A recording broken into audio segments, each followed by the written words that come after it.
Hola amigos del Club Cuántico, bienvenidos a un nuevo programa. Estamos nuevamente este año 2023 junto a ustedes a través de Radio Universitaria FM y nuestro canal online en YouTube, www.youtube.com/elclubcuántico. Es un gusto comenzar una nueva temporada siempre junto a Marco Corgini. Hola queridos amigos, hola Ingrid, una vez más para hablar de ciencia, tecnología y mucho más. En esta oportunidad, ya que ayer, 14 de marzo, se celebró el Día Internacional de las Matemáticas, por la denominación estadounidense, ¿no? De marzo 14, 3,14, parecido a pi. Vamos a hablar un poco de pi, pero en relación a otros conceptos, ¿no? El título de este episodio es de los números construibles a los números trascendentes. 2400 años de búsqueda. Así es. Cuéntame primero, ¿qué entendemos por un número construible? Es que el concepto de número que tenemos hoy día no es el concepto de número exactamente igual que tenían los griegos, específicamente los pitagóricos. La escuela pitagórica, que en realidad es una escuela filosófica y yo te diría que hasta algún punto religiosa, tuvo algunas características muy especiales. Ellos tenían la noción de número, los números no tenían la misma denominación que tienen hoy día. Por ejemplo, nosotros tenemos la notación árabe para los números eran otra cosa en esa época. Y ellos los consideraban cosas existentes, o sea, eran parte del orden universal, cósmico. Y los que conocían eran los números, el 1, el 2, el 3, lo que nosotros hoy día llamamos números naturales. No concebían otros números aparte de estos. Sí, las proporciones que podían existir entre unos y otros, pero para ellos era inconcebible, por ejemplo, el concepto que tenemos hoy día de número irracional, como raíz de 2, pi, etc. Es decir, de hecho era casi una herejía hablar de estos números, a pesar de que se sospecha que ellos tenían absoluto conocimiento de esto. De hecho, el famoso teorema de Pitágoras, que no es muy claro que haya desarrollado el mismo Pitágoras, pero seguramente algunos de sus discípulos o la misma escuela, postula la existencia de raíz de 2, en un triángulo rectángulo. Todos sabemos cuál es el teorema de Pitágoras. La suma de los cuadrados de los lados de un triángulo rectángulo es igual al cuadrado de la hipotenusa. Bueno, si uno tiene un triángulo rectángulo de lado 1, la hipotenusa tiene longitud y raíz de 2. Ahora, seguramente ellos sabían de esto y la leyenda dice que aquel que reveló el secreto fue arrojado a las aguas. De hecho, iba en un barco, pero eso es parte de la mitología, no sé si es cierto o no. Pero en cualquier caso, los griegos tenían un miedo visceral al infinito enquistado en lo finito y por lo tanto era un problema. Era un miedo al infinito como multiplicando, ampliando y reduciendo. Es que ese orden, por ejemplo, no tenían reglas graduadas, no usaban reglas graduadas. Era solo una barrita sin números. Les interesaban las proporciones entre los números y de hecho, para evitar este problema de la inconmensurabilidad, Eudoxo reemplaza las proporciones entre números por proporciones entre áreas, que son figuras geométricas. O sea, hay una relación directa entre los números y la geometría desde sus orígenes. Les causaba pánico, por ejemplo, tener que graduar las reglas porque significaba subdividirlas una y otra y otra y otra y otra vez en un proceso interminable. Y eso para ellos no era concebible porque afectaba el orden de sus propias creencias respecto de lo que el cosmos era. Entonces, por eso te digo que consideraban solamente la existencia de estos números y estos números eran cosas en sí, eran elementos de la naturaleza, no eran abstracciones. Las fracciones sí las aceptaban. Las fracciones, claro, pero como proporciones. Entonces, para evitar cualquier tipo de contradicción, insisto con la inconmensurabilidad, reemplazar las razones entre números por proporciones entre áreas o equivalencia entre áreas de figuras. De hecho, la geometría se empieza a construir así. Platón, que toma alguna de las ideas de los pitagóricos, finalmente postula la existencia de los números construibles. Entonces, ¿qué son los números construibles? Ya te dije que hay una relación entre los números y la geometría. Bueno, aquellas cosas que se podían construir usando dos elementos básicos de la geometría, que eran las rectas y las circunferencias. Esto lo va a tomar Aristóteles, que va a desarrollar hasta el fondo un método que se llama el método de regla y compás. El método de regla y compás tenía 3 presupuestos básicos, principios básicos. El primero es que entre 2 puntos siempre puedo trazar una recta, puedo encontrar la recta que une 2 puntos. Eso es lo primero que nos enseñan en geometría. El segundo es que dado un radio X, un radio determinado, fijo, yo puedo determinar el círculo que tiene ese radio. Y tercero, que puedo determinar las intersecciones entre una recta y una circunferencia. Con esos 3 principios prácticamente se aplicaba el método de regla y compás. Y de hecho les permitía, fíjate, operaciones como sumar, dividir e incluso sacar raíces cuadradas. Y resolver algunas ecuaciones cuadráticas simples, que no son las mismas ecuaciones cuadráticas que vemos ahora, ni se escribían de esa manera, ni se interpretaban de esa manera. Es absolutamente diferente. De hecho, además, Arquímedes conocía, por ejemplo, claramente o intuía la existencia de este número pi. La idea era determinar el área del círculo, ¿no es cierto? Entonces, la idea era dividir el área o encontrar la razón que existía entre el área y el radio al cuadrado del círculo, ¿no? Ese es el número pi, en el fondo.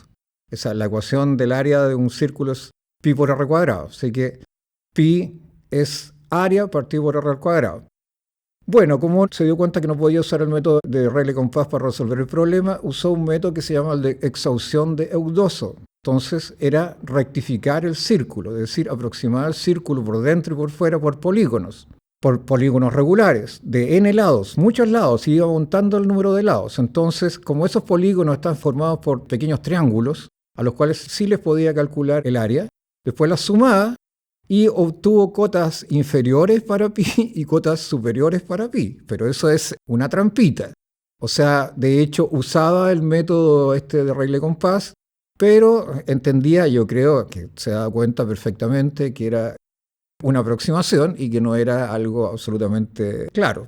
Y que estaba evitando pi. Sí, y se generaron, yo creo que eso lo podemos hablar en el siguiente bloque, un conjunto de problemas a resolver en el contexto de este método de regla compás, muy importantes y que marcaron la historia de las matemáticas. Estábamos hablando sobre los griegos y cómo ellos evitaban estos números irracionales, ¿cierto? Hubo algunos problemas que se generaron muy interesantes. Hubo varios problemas interesantes. Quiero decir antes de eso que en la obra Elementos de Euclides, estas concepciones, incluido el método de regla compás, estaba contenido. Bueno, los 3 problemas más importantes, no son los únicos, pero los 3 más importantes son los de la cuadratura del círculo, la duplicación del cubo y el de la trisección del ángulo. Entonces todos saben esto de la cuadratura del círculo, en el sentido de que esto es más difícil que la cuadratura del círculo. Según uno dice, lanza esta expresión cuando algo muy, muy complicado. Y consiste en lo siguiente, voy a describir los 3 problemas. El primero de la cuadratura del círculo consiste en encontrar un cuadrado de lado dado tal que su área sea igual al de un círculo dado. El de la duplicación del cubo es muy interesante porque se consigna una carta de Eratóstenes al rey Ptolomeo, esto es mitología, en donde dice que el rey Minos, que es el rey de Creta, construye una tumba para su hijo Glauco. Y cuando va a verla, se da cuenta que es un cubo la tumba. Se da cuenta que la tumba es muy pequeña y dice algo así como, esta tumba es demasiado pequeña para un rey. Entonces se debe construir una tumba que sea el doble de esta, o sea, el doble del cubo. Y les da una orden a sus ingenieros y a sus arquitectos y les dice, dupliquen el lado cada lado para obtener el resultado. Pero eso es falso. Porque si tú duplicas el lado de un cubo, lo que obtienes es octuplicar el volumen del cubo. Y por lo tanto, esa es una solución errada. Y quedó planteado el problema, bueno, si tenemos un cubo dado de lado A, ¿cuál tendría que ser el lado para que se duplicara el volumen del cubo? El cubo inicial tiene volumen A cubo. Bueno, ¿cuánto tendría que valer el lado? Esa es otra pregunta. Y la tercera es la de la trisección de un ángulo. Es sencillamente tomar un ángulo y dividirlo en 3 partes iguales. Ese parece el más sencillo. Pero considerando que ellos tenían otro tipo de numeración... Y los métodos a usar era el método de regla de compás. Sí, obviamente ese era el método más aceptado, o por lo menos el que no permitía contradicciones entre la filosofía griega o las posiciones griegas. Mira, esto no quiere decir que no hubiese muchos geómetras que no se hubieran dado cuenta que ese método iba a ser insuficiente para resolver los problemas. De hecho, ninguno de los 3 problemas se puede resolver por el método de regla de compás. Pero nadie tampoco sabía que eso era imposible. Entonces, hay una solución en el siglo III, me parece, de Pappus, respecto de la trisección del ángulo, pero no usa el método de regla de compás y por lo tanto fue bastante rechazado por la comunidad científica, digamos, de matemáticos y de geómetras de la época. Pero ellos se daban cuenta que podían resolver otro tipo de problemas y tampoco eran tan ignorantes respecto del tema. De hecho, hay un problema muy conocido que es el de las lúnulas. Las lúnulas son figuras que se obtienen cuando tú intersectas dos círculos. Algunas parecen medias lunas o 2 medias lunas juntas. Estas mismas que comemos son parecidas a las lúnulas. Y por lo menos en un caso hubo una demostración de la cuadratura de una lúnula que es equivalente a la cuadratura del círculo. El problema es parecido, pero en casos generales le fue imposible, absolutamente imposible, resolver el problema. En el caso de la trisección del ángulo sí hubo una solución, pero esa solución tampoco fue... No era general. Fue de Pappus, pero... No, fue general, pero no fue usando la regla de compás. Y definitivamente el problema de la cuadratura del círculo les pareció irresoluble. Por otro lado, usando el método de exhaustión de Eudoso, Arquímedes encontró cotas superiores e inferiores para el número pi. Eso es relevante porque obviamente se daban cuenta que no había un método exacto para obtener los valores de pi. Es decir, que no era un número, entre comillas, construible. O sea, aquí habían infinitos pasos para lograrlo. Eso fue muy importante, va a tener algunas repercusiones más adelante. Fíjate que tienen que pasar muchos años, estamos hablando ya del siglo XVIII, y en el siglo XVIII Lambert, un matemático, demuestra que pi en realidad es un número irracional y no es un número racional. Los números racionales son aquellos que están formados, ¿cierto?, por cocientes de la forma p partido por q, donde p es un número entero y q es un número entero distinto de 0. Esos son los números racionales. Bueno, pi no es un número racional. Raíz de 2 tampoco es un número racional. Bueno, pi porque tiene infinitos decimales y son todos diferentes. Raíz de 2 tampoco es un número racional. Esos son los números que nosotros aceptamos como construibles. ¿Okay? Son números racionales. Más adelante, Euler, también en este mismo siglo, más el siglo XVIII, va a definir lo que son los números algebraicos y los números trascendentes. Los números algebraicos son aquellos que son raíces de ecuaciones polinomiales o son raíces de polinomios que tienen sus coeficientes racionales. Y todas aquellas raíces que no cumplan con esa proposición se van a llamar números trascendentes. Notable, porque lo que hace Euler es hacer la definición, pero en ninguna parte, aparentemente, demuestra la existencia de los números trascendentes. Eso lo demuestra un tiempo después Liouville, en donde encuentra explícitamente un número trascendente. Y con eso queda efectivamente asegurada la existencia de ese conjunto de elementos. Por lo menos había uno. Después, Lindemann demuestra en el mismo siglo que pi es efectivamente un número trascendente. Perfecto. Hablábamos sobre estos problemas que se generaron hace tantos siglos a partir de los griegos. Y específicamente el tema de la cuadratura del círculo fue, digamos, el más complejo porque incluso con otro tipo de técnicas tampoco fue posible de resolver.